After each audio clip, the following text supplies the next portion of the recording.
Good afternoon.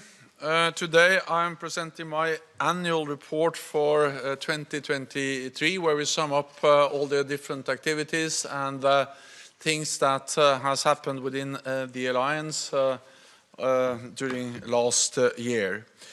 This report sums up our main achievements over the last year, and there have been many.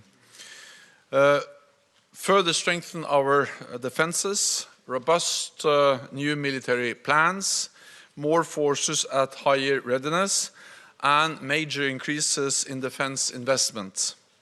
The world has become more dangerous, but NATO has become stronger.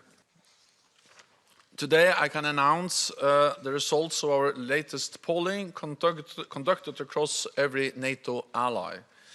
The data is clear. Public support for NATO is extremely strong on both sides of the Atlantic. If a vote were held today, an overwhelming majority of citizens across allied countries would vote in favor of NATO. For example, in the United States, only 13% would vote against. Over 80% of our citizens believe that North America and Europe must continue to work together for our shared security. So across the alliance, support for NATO remains rock solid. NATO citizens also continue to express strong solidarity with the brave Ukrainians. Across the alliance, fully 2/3 of people want the country to continue supporting Ukraine. This matters because NATO allies provide 99% of all military aid. And in 2023, we continued to provide unprecedented levels of support, including artillery and ammunition, tanks and armored personnel carriers, patrol boats, air defenses, helicopters, drones, and radars.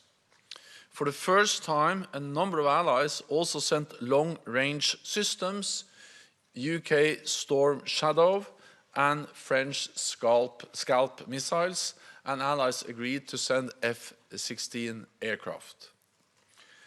Allies also came together to create coalitions for key capabilities like air defenses, artillery and drones.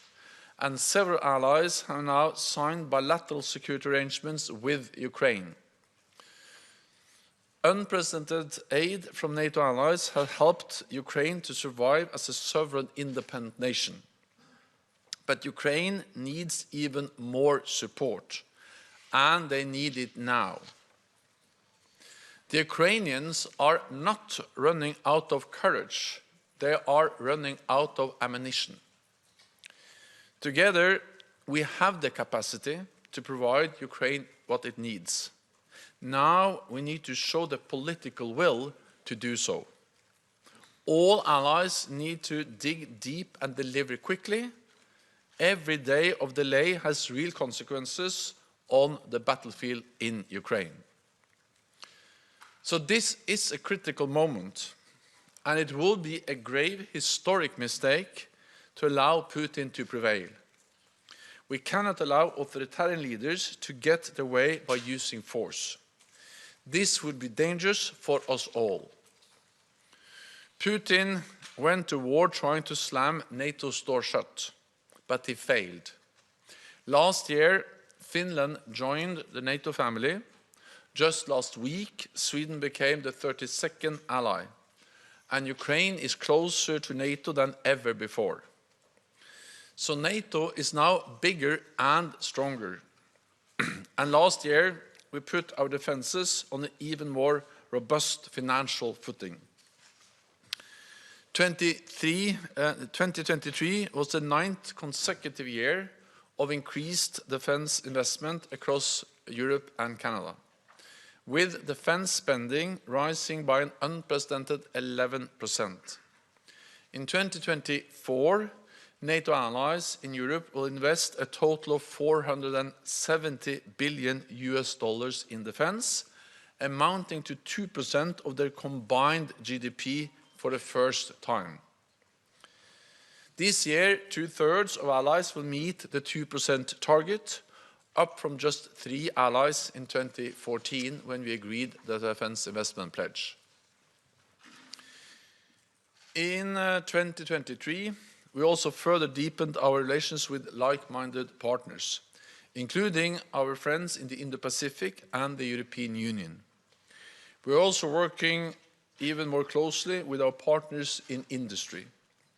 In 2023, we agreed a new Defence Production Action Plan to ramp up production, strengthen engagement with industry, and increase interoperability.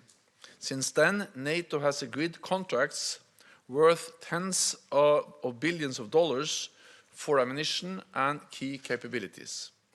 This matters for our security and for Ukraine's.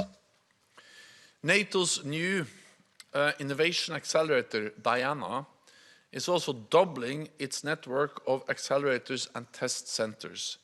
Soon there will be more than 200 world-class sites on both sides of the Atlantic. They will focus on solving some of our biggest defense and security challenges and sharpening our technological edge in areas ranging from artificial intelligence and cyber to 5G, hypersonics, and autonomous systems. Next month, we will mark the 75th anniversary since NATO was founded. When our heads of state and government meet in Washington in July, we will celebrate this important milestone and will continue adapting our alliance for the future.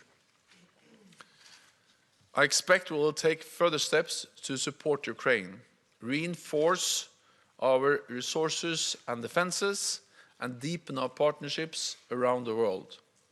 In an unpredictable world, NATO matters more than ever. In our 75th anniversary year, we will continue to demonstrate our unity, solidarity, and resolve. And with that, I'm ready to take your questions.